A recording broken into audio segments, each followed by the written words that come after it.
o cristianismo terminou a fase apostólica, no final do primeiro século, o mundo grego estava aberto para receber o cristianismo.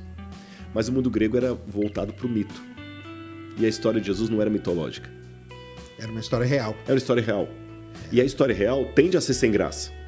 Isso. Deixa eu colocar uma notinha de rodapé. Um sem graça entre aspas. Porque, por exemplo, se eu olhar num telescópio hoje, não é aquele universo mágico que eu idealizava quando criança, brincando de astronauta, onde você vê a estrela naquele jeitinho que a gente desenha e as estrelas sorrindo. Não é aquele universo. Ele é frio. Se eu pegar até as palavras do Carl Sagan, ele é indiferente. Mas ao mesmo tempo que ele é frio, ele é indiferente, é muito interessante. Você vai soltar uma lágrima quando você olhar para aquela imensidão de estrelas, como eu fiz lá na Serra da Piedade. Exatamente. Você está entendendo? Então, assim, quando eu falo que a realidade ela não é tão extraordinária como o mito, isso não significa que ela não seja maravilhosa. Então, os evangelhos estão dentro dessa realidade que não é mitológica, mas é maravilhosa. Mas está aquém do mundo de mentalidade mítica. Então, um grupo de cristãos de Alexandria queriam adaptar a pregação cristã ao mundo helenístico. Porque tudo na época era helenístico. Mesmo com Roma dominando, era a cultura grega. E como é que eu vou adaptar? Bom, eu tenho que tornar o evangelho mais coisa. Aí começaram a criar. Qual a lacuna da vida de Jesus? Os 12 aos 30. E qual que era a gama de um herói grego? É justamente a infância e juventude dele, os trabalhos de Hércules.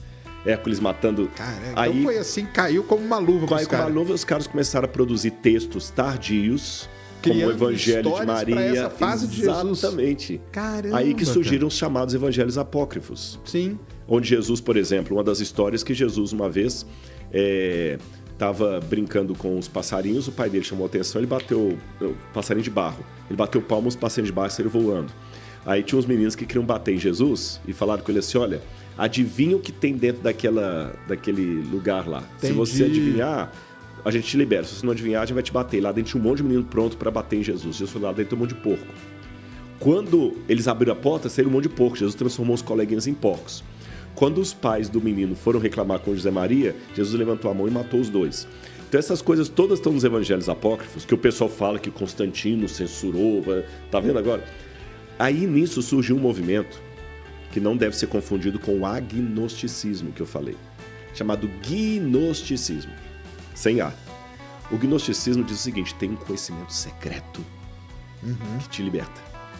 E nesse conhecimento secreto, eles começaram a falar que entre nós e Deus tem vários eons de elevação espiritual, e nesse mundo mítico ainda faltava uma figura da mulher.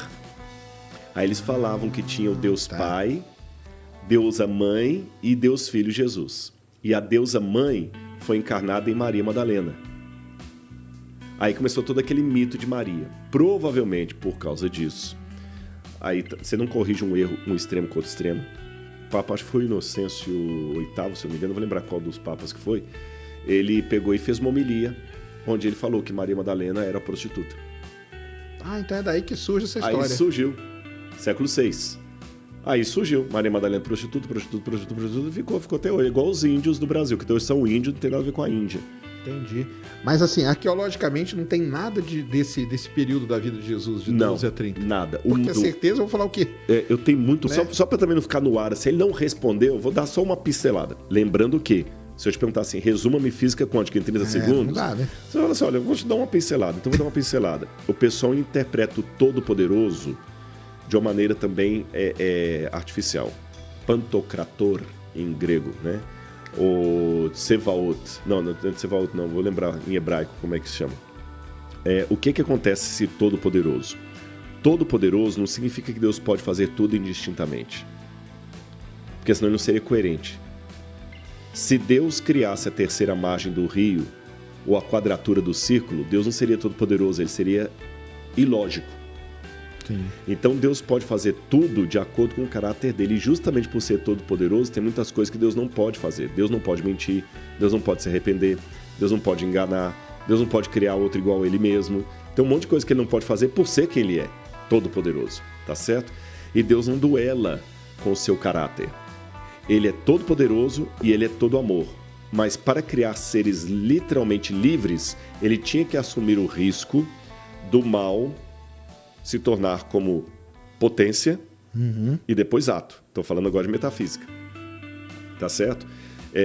Eu quero o Sérgio vivo, mas existe a chance do Sérgio ser o pai de alguém que vai detonar com todo mundo. Entendi. Pai do anticristo, por exemplo. Mas eu vou arcar. E a prova maior que esse trilema de Epicuro é resolvido no amor de Deus é que quem pagou o preço do trilema foi o próprio Deus. Lembra que eu comecei a explicar por que Jesus morreu, não foi um mero mártir?